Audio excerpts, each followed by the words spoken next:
Start कर देता हूँ। ऑलराइट, सो हमारी रिकॉर्डिंग स्टार्ट हो चुकी है। मैं अगेन रिपीट कर देता हूँ एक बार। आज का हमारा क्लास का टॉपिक था रिवीजन प्लस टेस्ट। जो ओल्ड 3 चैप्टर हुए हैं हमारे, last 3 chapters, horizontal line plus trend line plus टक एरिया एंड लोनली कैंडल, उनका आज रिवीजन होगा ताकि लोड ना बढ़े आपको और सब कुछ दिमाग में क्लियर हो जाए।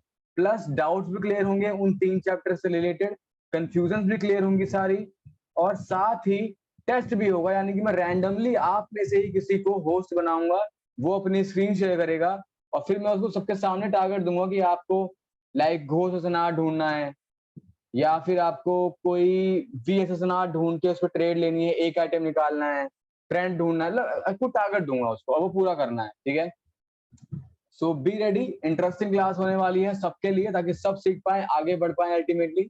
Okay, so let's start our class. Okay, so start करते हैं फटाफट। सबसे पहले डाउट से स्टार्ट करते हैं। ओके, कि आप लोगों को पिछली 3 क्लास से रिलेटेड क्या क्या डाउट्स हैं, आई होप सबने लिख के रखे होंगे।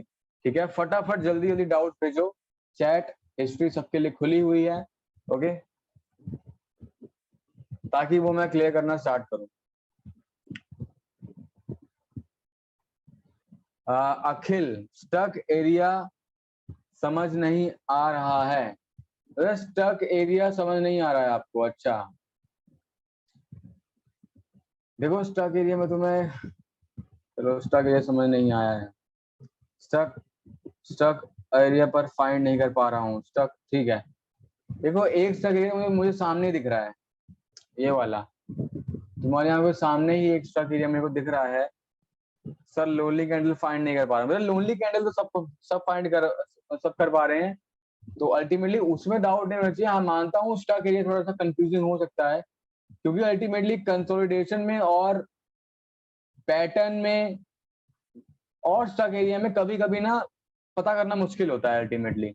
ओके, अब देखो तुम्हारे सामने ये एक स्टक एरिया ही है। ठीक है, अल्टीमेटली यहाँ तुम लाइन जोड़ सकते हो, पर अगर लाइन जोड़ोगे तो क्या वो प्रॉपरली फॉलो हुई है? यहाँ पे देखो गैप छूटा था ऊपर, और अगर जोड़ते तो यहाँ पे फॉलो हुआ है, और नीचे से भी देखो यहाँ पे फॉलो हुआ है, यहाँ पे नहीं हुआ था। ठीक है, कुछ कुछ स्टक एरिया ऐसा है, पूरी तरह नहीं है। अब मैं ना समझाता हूँ तुम्हें एक बार, देखो कि स्टक एरिया क्या होता है। ओके,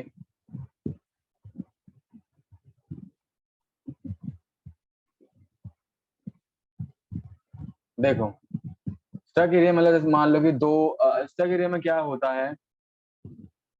अभी सब चैट बंद करो लिखना, सब ध्यान दो। ओके, दोबारा रिपीट कर रहा हूं मैं सेम चीजों को, जो डाउट्स हैं।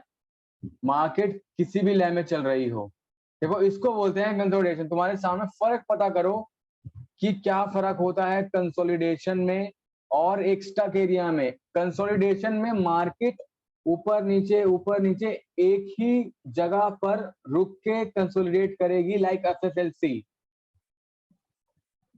वो प्रॉपरली उसको फॉलो भी करेगी, रिस्पेक्ट भी करेगी। ठीक ऐसे ही देखो, इधर देखो red green red green red green, इसको बोलते हैं कंसोलिडेशन एरिया।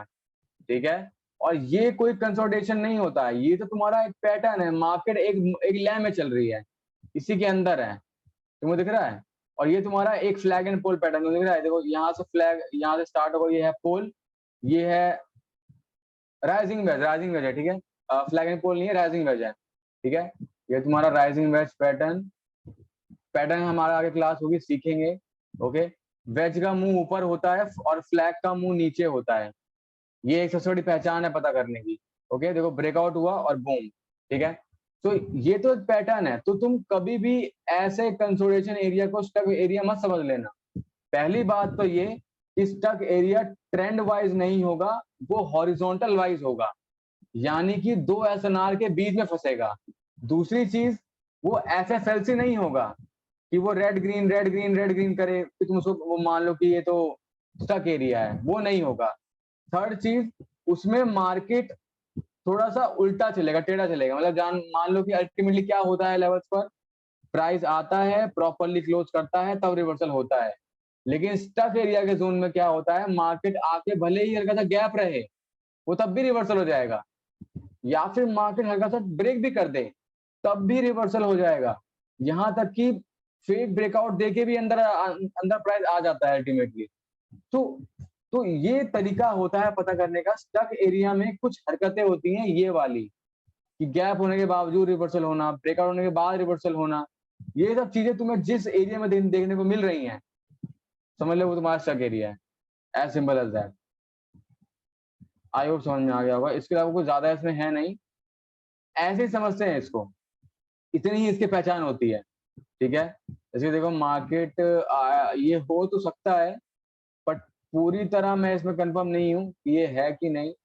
ये यहाँ पे देखो अब तक कुछ भी चल रहा है, देखो अगर मान लो यहाँ पे गिनो, अगर लगाओगे भी, ठीक है, ऐसे अगर लगाओगे भी तो क्या होगा, कुछ ऐसे बनेगा, मार्केट को रिस्पेक्ट किया, नीचे आया रिस्पेक्ट किया, रिस्पेक्ट किया, यहाँ भी रिस्पेक्ट किया, देखो यहाँ पे गैप था, फिल नहीं किया तब भी रिस्पेक्ट किया, तो यहाँ पे ब्रेक हुआ, देख रहे हो, ये एक ब्रेक हुआ, ब्रेक होने के बाद भी कैंडल वापस गई जोन में, ब्रेक होने के बाद भी गई, ये पहचान है। ऊपर भी देखो ब्रेक हुआ, फिर से तब भी बाहर नहीं गई, वापस अंदर आ गई। यहाँ पे देखो नीचे गैप था, बिना फिल करे ऊपर चली गई, यहाँ भी देखो गैप था, बिना फिल करे नीचे चली गई। अब यहाँ पे प्रॉपर्ली फॉलो किया, यहाँ पे देखो कोई गैप फिल नहीं किया, कुछ नहीं किया उसने, सिर्फ और सिर्फ नीचे ही आई है, यहाँ भी देखो ब्रेकआउट हुआ, फिर से ऊपर चली गई। तो मैंने ये बात कल ही बता दी थी कि स्टक एरिया में कुछ भी अच्छे से फॉलो नहीं होता है, ये थोड़ा सा ना एक्सपीरियंस करो, प्रैक्टिस में रखो इसको, अल्टीमेटली प्रैक्टिस में, ताकि फ्यूचर में तुम इस पे ट्रेड ले सको, एटलीस्ट तुम्हें कंसेप्ट पता रहे, किसी को सिखा सको, खुद भी प्रॉफिट कर सको, ठीक है। सो उसको लाइक जो प्रोसेस में है, प्रोसेस में रखो। अगर मान लो तुम दिन का 3 घंटा प्रैक्टिस करते हो, तो ज्यादा नहीं, 2-4 ट्रेड 5 ट्रेड इसमें भी लो बना के, अल्टीमेटली सीखोगे। तो आज नहीं तो आज 2 महीने बाद प्रैक्टिस करो, मतलब बेटर बन जाओगे, 3 महीने बाद बन जाओ, कम से कम कहीं ना कहीं जाकर तो इसमें मास्टर हो ही जाओगे ना, आज नहीं तो कभी ना कभी।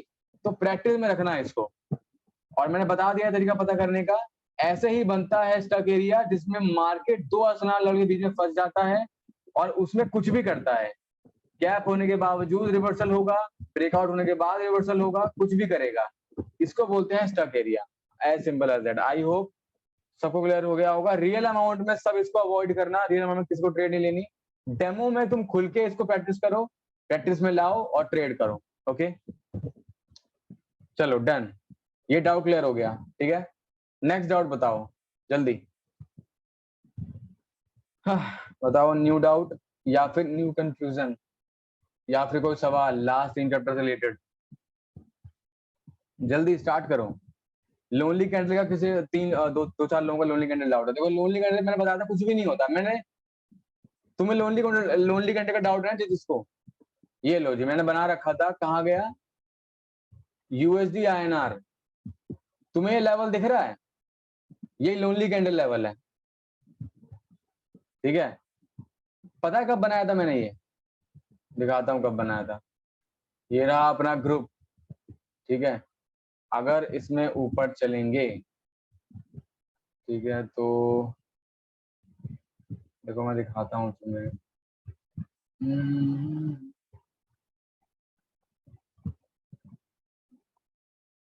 Just wait a second.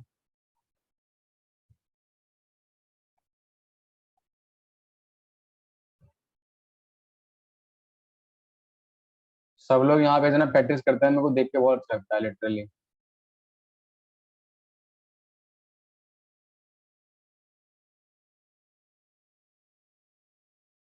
जब तुम क्लास की रिकॉर्डिंग देखोगे ना, तो ये वाला पार्ट हो सकता है ब्लैक ब्लैक आए, हो सकता है, क्योंकि मैंने रिस्ट्रिक्ट किया हुआ है, तो हो सकता है कि रिकॉर्ड ना हो ये वाला चीज। ओके 12:47 मैंने कहाँ बनाया था, तो किसी को याद है क्या, ये रहा, ये देखो, मैंने सुबह 11:12 यानी कि 11:12 AM पे मैंने एक लोनली कैंडल लेवल बनाया था। आई होप तुम सबको दिख रहा होगा, ठीक है। ये यूएसडी आईएनआर का ही है, मैंने पेयर भी लिख के दिया था, USD INR 1 minute candle. Okay ये वही यूएसडी आईएनआर है जिसमें वही सुबह का 11:15 का लेवल बना हुआ है आपके सामने, देखो ये वही लेवल है, दिख रहा है। और देखो ये कहाँ तक फॉलो हुआ था, देखो यहाँ देखो, अब ये बना कैसे पहले देख लेते हैं। मैंने कहा था कि तीन डिब्बे होते हैं, वो तुम्हें टिक करने होते हैं लोनली कैंडिडेट ढूंढते वक्त, मैंने बताया था तुम्हें, ठीक है। पहला डिब्बा होता है, मैं दोबारा रिपीट कर रहा हूँ, सब लिख लिया करो कॉपी पेन लेके ताकि रिपीट ना करना पड़े। फर्स्ट पॉइंट ये कि एटलीस्ट 6 से 7 कैंडल के बाद एक रिवर्सल कैंडल बनी हो, यह है पहला टिक जो कि बनी है यहाँ पे, डन। दूसरा टिक क्या, कि जिस जगह से रिवर्सल हुआ, जिस जगह पे रिवर्सल कैंडल बनी है, या तो वहीं से रिवर्सल हुआ हो, पुल बैक आया हो, या वो थोड़ा सा ऊपर से आया हो। यहाँ पे देखो ऑलमोस्ट इसी लेवल से आ गया है, बस एक कैंडल ऊपर गई थी, यहीं पे एक पुल बैक आ गया है, ठीक है। तो ये भी टिक है सेकंड पॉइंट। और थर्ड पॉइंट क्या, कि पीछे 5 स्वाइप लेफ्ट तक कोई एक से ज्यादा रिजेक्शन नहीं होनी चाहिए। तो 1 2 3 4 5 5 स्वाइप लेफ्ट तक कोई भी रिजेक्शन नहीं है, 0 रिजेक्शन। ये था हमारा थर्ड टिक, ओके। तो ये भी क्लियर है। तो बस ये 3 टिक तुम्हें करने होते हैं। अगर ये 3 टिक हो गए तो तुम्हें किसी से भी पूछने की जरूरत नहीं है कि क्या ये लोनली कैंडल है या नहीं, क्योंकि फिर वो लोनली कैंडल है अगर तीनों टिक है तो, ठीक है। तो आई होप इस तरह तुम श्योरिटी कर सकते हो, जिसको डाउट था उसका क्लियर हो गया होगा। ऐसे ही ढूंढते हैं लोनली कैंडल लेवल,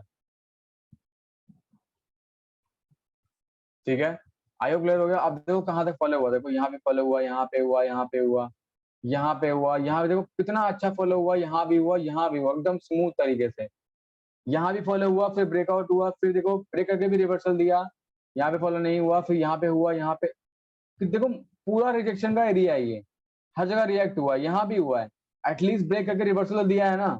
यहाँ भी देखो रिवर्सल हुआ है, यहाँ भी हुआ है, यहाँ भी हुआ है, हर जगह रिवर्सल हुआ है, बस यहाँ नहीं हुआ। यहाँ पे तो मार्केट खराब हो गई थी, तुम्हें दिख ही रहा होगा। देखो ऐसे ही होता है, मार्केट खराब होती है ना, ऐसे ही होता है। देख रहे हो, 1 2 3 4 5 6 7 8 9 10 डोजी है, 11 12 13 15 कैंडल के बाद एक रिवर्सल कैंडल आई है, देख रहे हो उसका जलवा। तो यहाँ पे तो अगर मैं ट्रेड देता सिग्नल तो लॉस हो जाती, मार्टिनल भी लॉस हो जाती। ऐसे ही होता है खराब मार्केट में, ओके। यहाँ फॉलो नहीं हुआ, अभी ओनली यहाँ भी फॉलो हुआ है, यहाँ भी हुआ है, यहाँ भी हुआ है, यहाँ भी हुआ है, और यहाँ भी हुआ है, एक रह के बाद, एक दो रह के बाद यहाँ भी रिवर्सल हुआ है, यहाँ भी, हर जगह रिवर्सल देखो दूर तक हुआ है अल्टीमेटली। अब यहाँ पे रिवर्सल नहीं हुआ, तो रिवर्सल सिर्फ 2 बार नहीं हुआ, 2-3 बार, एक यहाँ पे। अब देखो यहाँ भी मार्केट खराब हो गई, फॉलो नहीं किया, एक यहाँ पे और एक यहाँ पे, बस 2 बार। बाकी देखो दर्जनों बार रिजेक्शन हुई है लोनली कैंडल लेवल पर, और सुबह का 11:15 बजे का लेवल अभी तक फॉलो कर रहा है और अभी भी करेगा, ठीक है। तो इसी को बोलते हैं लोनली कैंडल लेवल। जिसका भी डाउट था उसका क्लियर हो गया होगा, डन, खत्म। चलो नेक्स्ट डाउट फटाफट, जल्दी। अगर कोई डाउट है तो बताओ, अगर नहीं है तो लिखो no doubt, all clear. Sir आपने बोला था अप ट्रेंड में सपोर्ट में ट्रेड लेनी है और डाउन ट्रेंड में ट्रेडिशनल में ट्रेड लेनी है। हाँ, ये चीज मैंने क्लियर करनी थी, अच्छा हुआ पूछ लिया, इसीलिए मैंने क्लास रखी है ताकि सब सारा वो जो छूट गया है ना, थोड़ा बहुत डाउट वो क्लियर हो जाए। ऑल राइट, ठीक है। देखो जिसका भी सवाल है बहुतों का होगा, समझो। मैंने सारे ये बात बताया था, ये फिर से बता रहा हूं मैं, कि जब तुम एसएनआर लेवल बनाते हो, फिर चाहे वो तुम्हारा एसएसएनआर हो, वीएसएसएनआर हो, इन दोनों में से कोई भी लेवल हो, ठीक है, कोई भी लेवल हो हॉरिजॉन्टल का, तुम्हें ट्रेड कब और कहां लेनी है, ये चीज मैं बता रहा हूं। तुम्हें ट्रेंड को देखते हुए ट्रेड लेनी है। फॉर एग्जाम्पल, कि अगर ट्रेंड अप है, यानी कि बुलिश मोमेंटम है मार्केट में और ट्रेंड अप का है, मार्केट जब चढ़ रहा हो ऊपर की तरफ, तो तुम्हें सिर्फ ज्यादा से ज्यादा ट्राई करना है कि तुम सिर्फ सपोर्ट लेवल पर trade low, only on support level. Support लिख लो सब जो लिख रहा है वो। अब अप ट्रेंड में सपोर्ट पर ट्रेड क्यों लेना चाहिए? देखो पहली बात, मोमेंटम किस चीज का होता है मार्केट में?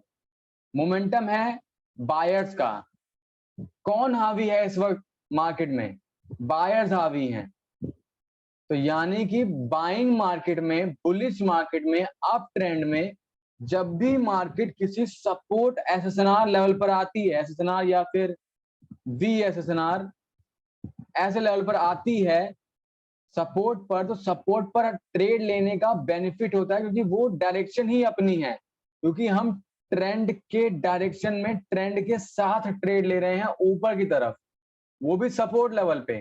तो यानी कि पहली बात तो सपोर्ट, दूसरी बात ट्रेंड की डायरेक्शन में, तो वो एक क्वालिटी ट्रेड बन जाती है ऑटोमेटिकली, और उसकी जो एक प्रोबेबिलिटी है ना वो बहुत बढ़ जाती है तुम्हारी शॉर्ट या एमटी से आईटीएम होने की। तो दैट्स व्हाई अप ट्रेंड में तुम्हें हमेशा सपोर्ट पर ट्रेड लेनी चाहिए, सपोर्ट पर। और ठीक इसका उल्टा क्या होता है, डाउन ट्रेंड में तुम्हें रेजिस्टेंस पर ट्रेड लेनी है, रेजिस्टेंस मैक्सिमम ट्रेड ट्राई करना है, जितनी भी एंट्री बने वो रेजिस्टेंस की बने, क्योंकि पूरा फॉलिंग मार्केट है, बेयर्स पूरी तरह हावी होते हैं, जो प्रेशर होता है वो सेलिंग का होता है। तो जब भी मार्केट डाउनफॉल में, डाउन ट्रेंड में, बेरिश मार्केट में किसी रेजिस्टेंस पर आती है, तो वहां पे पहली बात तो वो रेजिस्टेंस लेवल है, फर्स्ट पॉइंट। दूसरा पॉइंट कि तुम ट्रेंड की डायरेक्शन में ट्रेड ले रहे हो विद प्रेशर, यानी कि पुट के लिए, तो वो एक क्वालिटी ट्रेड में बदल जाती है वो ट्रेड। तो दैट्स वाई ये याद रखना, आप ट्रेंड में तुम्हें सिर्फ सपोर्ट पर ट्रेड लेनी है मैक्सिमम। ऐसा नहीं है कि आप ट्रेंड में तुम पुट की ट्रेड कभी जिंदगी में लोग ही नहीं। इसका ये मेरा मतलब ये है कि ट्राई करना है कि खाली मैक्सिमम ट्रेड्स सपोर्ट की बने आप ट्रेंड में, और डाउन ट्रेंड में मैक्सिमम ट्रेड्स तुम्हारी रेजिस्टेंस की बने, मैक्सिमम ट्रेड्स। ओके, लेकिन अगर तुम्हें कोई बहुत तगड़ी ट्रेड मिल जाती है अप ट्रेंड में पुट के लिए तो लो, बिल्कुल लो, और डाउन ट्रेंड में अप के लिए तो लो, बिल्कुल लो। अगर वो तुम्हें पूरी श्योरिटी है तो मान लो कोई लोनली कैंडल लेवल आ गया, या कुछ पैटर्न मतलब कुछ भी अलग हो गया जो तुम्हें लगता है कि हाँ यहाँ पर ये होगा ही होगा, तब तुम उल्टा जा सकते हो ट्रेंड से। अदरवाइज ट्राई किया करो कि सिर्फ और सिर्फ ट्रेंड के साथ जाओ। डाउन ट्रेंड में रेजिस्टेंस पर ट्रेड लेनी है, और अप ट्रेंड में सपोर्ट पर ट्रेड लेनी है। ये डाउट भी खत्म, क्लियर? चलो डन। नेक्स्ट डाउट बताओ फटाफट, जो भी है, अगर है तो, वरना आगे बढ़ते हैं। सर लोनली कैंडल के बाद ट्रेंड रिवर्सल या चेंज हो जाता है, लेकिन इसमें ट्रेंड चेंज नहीं हुआ ना। योगेश ब्रदर, आप कौन से लोनली कैंडल की बात कर रहे हो? क्योंकि मैंने जो लोनली कैंडल बताया है उसमें पुल बैक आया है, और मैंने ये बात कल बताई थी। देखो मैंने ये बात कल बताई थी, तो आई डोंट नो तुमने सुनी कि नहीं सुनी, फिर से सुन लो एक बार, कि लोनली कैंडल लेवल जहां भी बनती है, या तो कंप्लीटली ट्रेंड रिवर्स हो जाए या फिर एक पुल बैक आए। जिधर से वो पुल बैक जिधर से वो स्टार्ट हुआ था उसका हाफ 50% तक पुल बैक होना चाहिए। इसको भी तुम कंसिडर कर सकते हो। यहाँ पे वही हुआ है, देखो यहां से अल्टीमेटली मार्केट यहां तक गई है। स्टार्ट कहां से हुई थी? स्टार्ट हुई थी यहां से। तो पूरा कंप्लीट ट्रेंड रिवर्सल है ये, कंप्लीट, कोई 50% या 40% नहीं है, पूरा कंप्लीट ट्रेंड रिवर्सल हुआ है। तो ये 101% एक clear successful lonely candle level है। ओके, सो योगेश आपका ये डाउट था, आई होप क्लियर हो गया होगा और सबको हो गया होगा ये वाला। ओके चलो आपके बताओ सर, एक बार सारे लेवल के कितने कितने टच हैं वो बता दीजिए। ओके ठीक है, कितने कितने टच हैं? देखो पहला होता है हमारा एसएनआर लेवल, जो होता है वीक की कैटेगरी में, वीक एसएनआर मानते हैं इसको। इसमें खाली एक टच होता है, और इसमें मार्केट लेवल को फॉलो नहीं कर रहा होता एक टच होने के बाद। ये होता है फर्स्ट। सेकंड होता है तुम्हारा एसएसएनआर लेवल, ये होता है तुम्हारा strong support and resistance level. ये वीक होता है, ये स्ट्रॉन्ग होता है, ठीक है। इसमें क्या होता है, मार्केट में लेवल पर मिनिमम 2 टच होते हैं, ध्यान सुनना, मिनिमम 2 टच होते हैं, तो 2 टच होंगे ही होंगे। चाहे वो सपोर्ट रेजिस्टेंस मिला के हो या खाली सपोर्ट का हो या खाली रेजिस्टेंस का हो, 2 टच होंगे। ये है फर्स्ट पॉइंट। और मार्केट्स में लेटेस्ट टाइम में भी फॉलो कर रहा होगा, लेटेस्ट में भी ये होता है। ऐसा नहीं कि 2 टच होने के बाद फॉलो करना बंद हो गया हो, तो वो नहीं होगा। 2 टच होना चाहिए और उसके बाद भी 2 टच के बाद भी मार्केट फॉलो कर रहा हो लेवल को प्रॉपरली, ठीक है। सो तभी होगा तुम्हारा एसएसएनआर लेवल। अगला होता है तुम्हारा वी एसएसएनआर लेवल, ठीक है। V S S N R यानी कि very strong support and resistance level, ठीक है। अब इसमें क्या होता है, इसमें मैंने बताया था सबको कि इसमें कम से कम 8 टच होने चाहिए, यानी कि सपोर्ट रेजिस्टेंस मिला के या खाली सपोर्ट खाली रेजिस्टेंस 1 2 3 4 5 6 7 ऐसे करके 8 रिजेक्शन सक्सेसफुल होनी चाहिए। अगर 7 भी हैं तो वो एसएसएनआर की कैटेगरी में आएगा और 8 होते ही वो बन जाएगा तुम्हारा वेरी स्ट्रॉन्ग यानी कि वीएसएनआर लेवल। तो यानी कि 2 टच से लेकर 7 तक तुम्हारा एसएसएनआर होता है, 7 के बाद जितने टच होते हैं वो सब तुम्हारा वीएसएनआर होता है और 1 टच वाला होता है खाली वीक लेवल एसएनआर लेवल। समझ गए होगे। और घोस्ट लेवल में सेम सब वही फॉलो होता है, मतलब घोस्ट लेवल कोई बने सब कुछ यही फॉलो होगा, डिट्टो कॉपी एसएनआर वीएसएनआर और एसएनआर जो भी है इतने टच वहां भी अप्लाई होंगे सेम। ओके, तो चलो ये डाउट भी क्लियर हो गया, done. Next doubt, next doubt. और काम के सवाल पूछना, दोबारा सवाल मत रिपीट करना वरना मैं सवाल टोटली इग्नोर कर दूंगा। ओके, तो काम के सवाल ओनली। सर अगर वीएसएनआर लेवल 2-3 बार लेटेस्ट टाइम पे अगर फॉलो नहीं किया हो तो ट्रेड लेनी चाहिए? नहीं नहीं लेनी, मैंने बताया ना। अगर मान लो कि लेवल है, आपने बोला कि सर अगर वीएसएनआर लेवल 2-3 बार लेटेस्ट टाइम में फॉलो नहीं किया, अच्छा अच्छा, आप ये बोल रहे हो कि अगर वीएसएनआर लेवल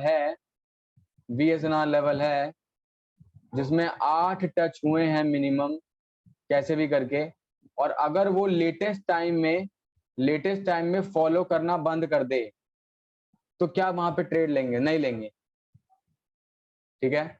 क्योंकि अगर उसने फॉलो करना बंद कर दिया यानी कि वो लेवल उसके लिए पुराना हो गया है, फिर कोई नया लेवल बनेगा। क्योंकि बाइनरी है, यहाँ पर हमेशा एक लेवल सेम नहीं रहता है, कभी ना कभी ये लोनली कैंडल पुराना हो जाएगा और काम करना बंद कर देगा प्रॉपर।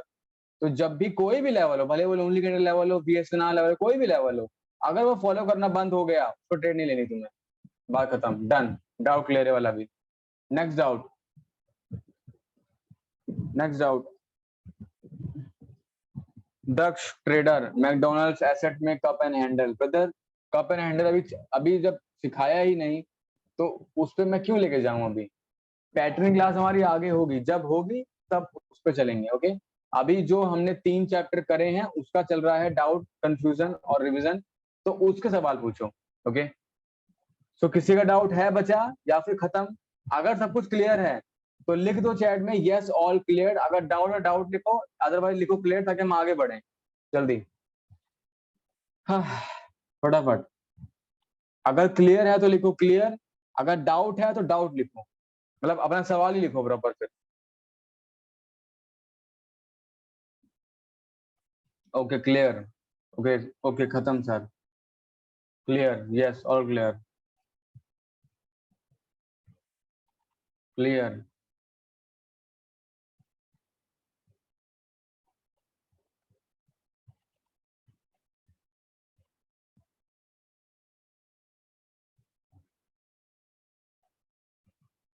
सौम्य रंजन, घोस्ट बीएसएनआर लेवल हमेशा ट्रेंड लाइन होता है या हॉरिजॉन्टल लाइन भी होता है? नहीं।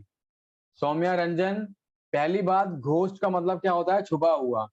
हॉरिजॉन्टल लाइन कभी छुप नहीं सकता, क्योंकि हॉरिजॉन्टल लाइन में हम तुम्हारा मकसद ही होता है मार्केट के बीच से लेवल को ढूंढना। लेकिन घोस्ट में क्या होता है? घोस्ट में ऐसा नहीं होता है, तुम्हें मार्केट के बीच से कहीं ना कहीं लेवल निकालना होगा। समझ रहे मेरी बात को? जैसे कि मतलब ऐसे कुछ है कि तुम्हें मार्केट के बीच से ढूंढना पड़ता है लेवल को। तो ये अल्टीमेटली हमेशा ट्रेंड लाइन से ही बनता है, कभी भी हॉरिजॉन्टल लाइन से नहीं बनता। ओके, चलो क्लियर। नेक्स्ट डाउट, तो वो सब खत्म हो गया। खुशविंदर मान, सर गैप वाला कंसेप्ट अलग है या, उसका डाउट है। मतलब गैप वाला कंसेप्ट मतलब समझा नहीं मैं, कौन सा गैप वाला कंसेप्ट? अगर तुम वो बात कर रहे हो कि लाइक मार्केट अगर किसी लेवल को छूता है और गैप छोड़ देता है, तो चलो वो तो आगे क्लास में है, वो तो सिखाऊंगा ही, ठीक है। अच्छा, गैप अप गैप डाउन, मतलब गैप अप गैप डाउन तो पहली बार उसको एक एरर मानो, ठीक है। क्योंकि अब देखो, जैसे कि ये देखो कितना बड़ा गैप अप हुआ है, इसमें तुम अभी इसमें कुछ ना, इसमें कुछ नहीं होता है, ना कोई स्ट्रेटजी, ना कोई ट्रिक, ना कोई टिप। जितने भी हैं वो सब स्कैमर हैं, जो ये बोलते हैं कि ट्रिक बनती है या फिर स्ट्रेटजी बनती है इससे, ठीक है। ये ओटीसी है, इसमें कुछ नहीं चलता है, ठीक है। तो पहली बात तो ये कि तुम्हें गैप अप गैप डाउन पे ध्यान नहीं देना है। अगर गैप अप गैप डाउन हो जाता है तुम्हारे लेवल पर, मान लो कि लोनली कैंडल लेवल है, मार्केट आया और डायरेक्ट ऊपर गैप अप दे दिया, तुम्हें ट्रेड नहीं लेनी, सिंपल। अगर अगर मार्केट में कोई भी चीज तुम्हारे दिमाग से अलग हटके हो जाती है कि लाइक तुम्हारे दिमाग में कुछ चल रहा होगा कि अब ये होने वाला है तो मैं ये करूंगा, मान लो वैसा हो ही ना और अचानक कुछ और हो जाए, तो हड़बड़ा कर तुम्हें ट्रेड नहीं लगा देनी है कि यार ट्रेड लगा, तुम्हारी ट्रेन छूट रही है, नहीं, छोड़ दो, ट्रेड लेनी ही नहीं है। उसको समझो कि ये हुआ क्या, जो भी हुआ क्यों हुआ, और उसके बाद क्या रिएक्शन आया मार्केट का वो होने के बाद। सो इस तरह से तुम्हें चीजों को एक्सप्लोर करना है। गैप अप गैप डाउन पे तुम्हें इसको एरर मानना है और कभी भी ट्रेड नहीं लेनी है अगर ये किसी लेवल लेवल पर होता है तो। Okay, so I hope Khushwinder ये भी क्लियर हो गया होगा। Okay, done. Okay, so all doubt clear हो गए हैं, सबके सारे डाउट्स खत्म है पिछले 3 चैप्टर के। तो यानी कि horizontal line, trend line, lonely candle stock area completely clear हो चुका है, खत्म हो चुका है। ओके, तो अब हम बिना लोड के आगे बढ़ते हैं। अब मैं फटाफट स्टार्ट करता हूं सबका टेस्ट, ओके, क्योंकि डाउट्स का सेशन कंप्लीट हो चुका है, ठीक है। चलो मैं ढूंढता हूँ एक एक का नाम, कितने पार्टिसिपेंट्स हैं। ऑल राइट, मैं जिसका नाम लूंगा उसको मैं होस्ट बनाऊंगा और फिर उसको स्क्रीन शेयर करनी होगी और फिर उसको टारगेट दिया जाएगा और टारगेट पूरा करना है सबके सामने। ओके, चलो। और हाँ, एक बात का ध्यान रखना कि होस्ट बनने के बाद तुम्हारे ही हाथ में होगा वॉइस कंट्रोल और वॉइस म्यूट करने का। ओके, तो जो भी होस्ट बनेगा उसको सबका माइक म्यूट ही रखना है। ओके, वो कैसे होगा पहले समझ लो। तुम्हें क्या करना है, यहाँ पर लिखा हुआ है ना पार्टिसिपेंट्स, तो पार्टिसिपेंट्स में जाओगे तो तुम्हारे में वहां पर नीचे लिखा आएगा, ब्लू बटन होगा म्यूट ऑल का। अभी नहीं, जब होस्ट बन जाओगे तब तो लिखा आएगा म्यूट ऑल का बटन, तो म्यूट ऑल पर क्लिक करोगे तो सब म्यूट हो जाएंगे। ओके, तो वैसे कर देना, अदरवाइज फिर बैकग्राउंड में हो जाएगा, इसीलिए। ओके, हाँ।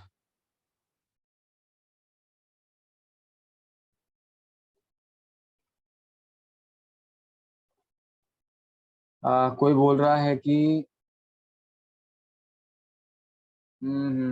ओके,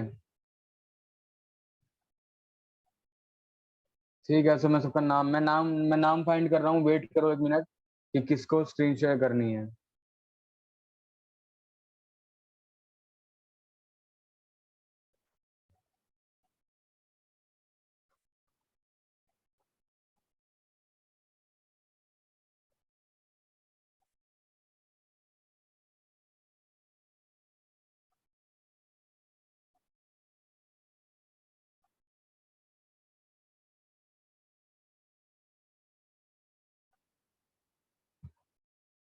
नीरज ट्रेडर्स और कोटेक्स में 5:30 टाइम जोन होता है ना इंडिया का?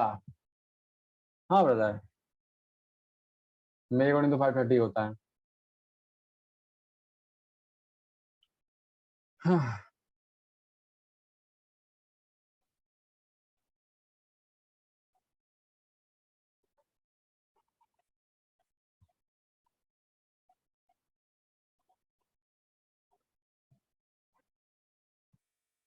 ऑल राइट, मैं पर्सन को ढूंढ रहा हूँ कि कौन बनेगा, कौन स्क्रीन शेयर करेगा। अच्छा चलो, एक बार मैं तुमसे पूछ लेता हूँ कि कौन कौन करना चाहता है, किसको चूज करूं, जो अभी स्क्रीन शेयर करके टारगेट दूंगा वो टारगेट करेगा। बताओ, जिसको भी करना है सब लिखो कि मुझे करना है, फिर मैं डिसाइड कर लूंगा उनमें से ही। चैट खुला हुआ है, लिख सकते हो।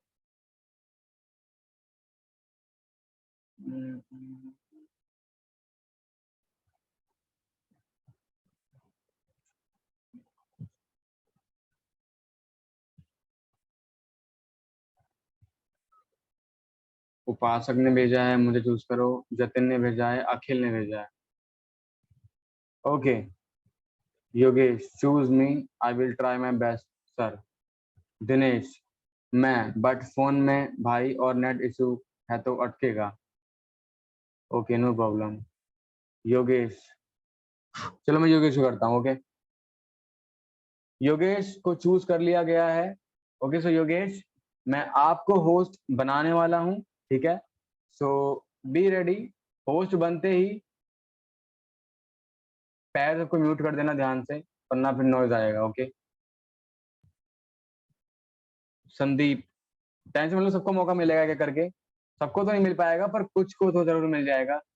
ओके सो तुम भी समझदार हो, सबको नहीं मिल पाएगा। ओके